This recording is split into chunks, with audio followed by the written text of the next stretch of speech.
So, for those of you who don't know, I don't know how you haven't heard yet, but I figured some people might not be aware of what's going on. XQC has signed a $100 million deal with Kick for 2 years, which is a non-exclusive deal, which is insane. This is insane. Like, I'm pretty sure it's like one of like the highest paying contracts out of like anyone, like competitive sports wise, which I believe XQC counts because of um, he was involved in esports. I don't think directly. I remember he had like a esports team that didn't really go well. There was a lot of drama surrounding that. But this is a big deal for Kick signing him, and it's like they're putting a lot of money for someone who's not even gonna be exclusive. However, from what I heard, this honestly could get him off of Twitch. Like maybe Twitch will try to find a way to like ban him or something, so that he's like not using their platform to promote Kick, which is a little weird. I mean, Twitch has been on their shit for like years now. They haven't exactly been very very good to their creators, and I feel like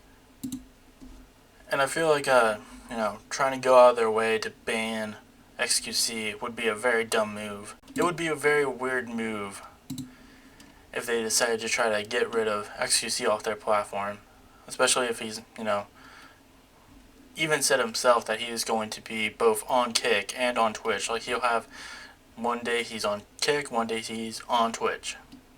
I think that's still a good move to do. It's not bad, but we'll see. This is pretty big news. I know not a lot of people are big fans of XQC, but at the same time, I think this would be pretty good. Thought I'd check out XQC's first Kick stream. His chat was a really interesting read.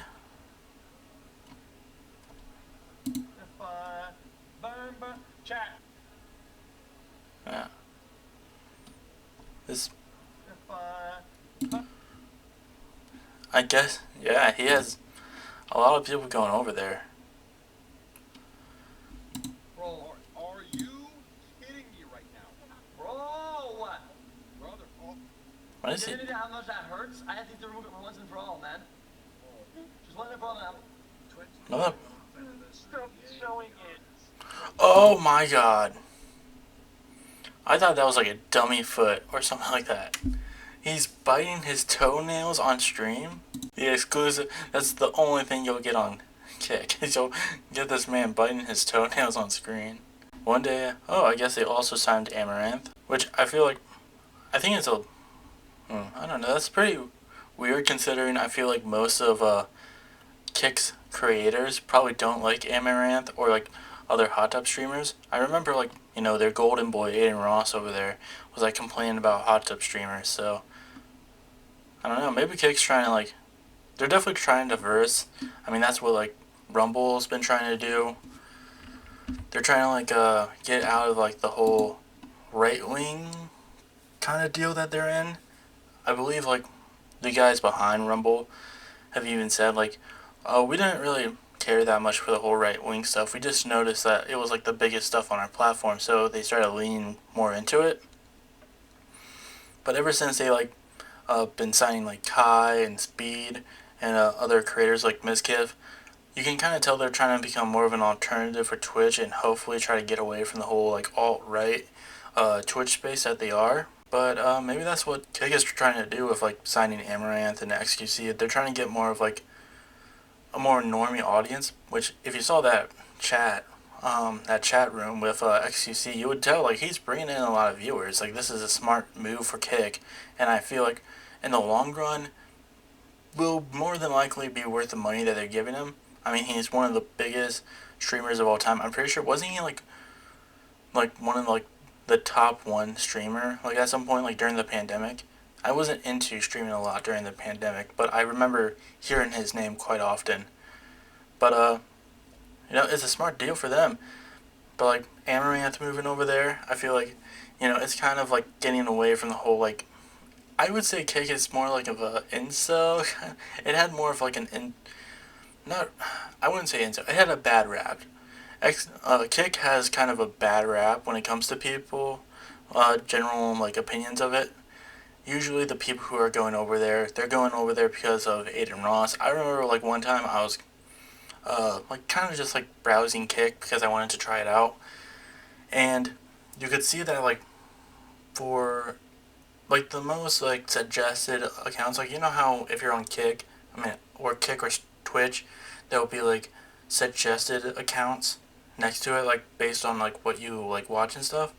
Well, I was new. I didn't watch anything before that, and my most suggested accounts were Aiden Ross, who had like 10,000s, tens of thousands of viewers, and then everyone else was just kind of like a couple thousand, maybe a couple hundred.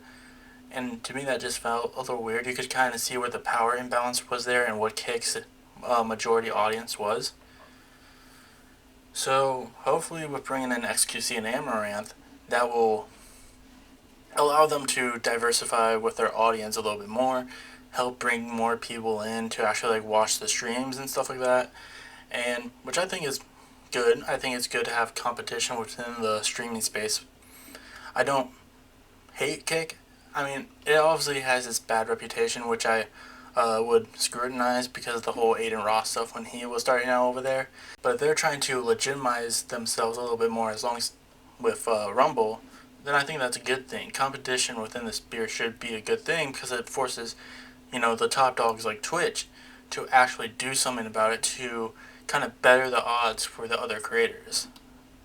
Speaking of which, we also had the announce that Twitch was going to have a new Partner Plus program. And, this seemed like it was going to be a very good thing. Like, it was going to allow more people. I think it started doing like a 70-30 split. However, from what other people have done their research around, Twitch's new Partner Plus program is going to benefit 1,000 streamers out of 42,000 partners out of millions of streamers. This is a performative action. So they came out with like the whole, we're coming out with this new Partner Plus program that's going to, help out people who want to, make money on Twitch. That way they could kind of like fight against what Kick and Rumble were doing and give the people who wanted to kind of stay on Twitch more benefits to like staying on Twitch instead of going to the other two. However, I don't think it's really going to work if they're still being greedy with their partnership program. Now, it's still a good foot forward, but it's nothing compared to what like Rumble and Kick is trying to do with their platforms. So Twitch is still going to be left behind when it comes to partner benefits. But at the same time, Kick is very new, Bumble is very new. We still don't really know where this is all going to go. And Twitch really needs to kind of step up if they want to be, if Twitch is going to have to step up if they still want to be like the number one streaming platform. Because right now, they could be left in the dust. I don't think it's going to matter if Amazon is like funding them in the back, because it very much feels like Amazon doesn't really view Twitch as much as like the owners of Kick and the owners of Rumble view their platforms. So it's obviously going to lead to like people not feeling heard or seen, and feeling like if they go to these other platforms where they're going to have better opportunities to be seen more and get more money, then they're going to go to that platform. And Twitch is slowly going to die off to the point where Amazon is probably just going to notice and be like, oh, that's not making us any money anymore, we're just going to scrap it. Which I wouldn't be surprised, because it very much feels like an ugly stepchild to Amazon when it comes to everything else that they work on. But at the end of the day, it's a good thing that XQC got this deal and that Kick is trying to diverse themselves a little bit more. It's good that there's more competition in the space, but we'll see how, Kick and Rumble will evolve, and we'll see how Twitch tries to keep up. But I think Kick is in the space where they have a promising future as long as they kind of get some of their troublemakers under rein, like Aiden Ross. And Twitch really needs to like get in front of it if they still want to be the #1 platform. So, it's a wild time for streaming right now, and we'll see exactly where it leads us.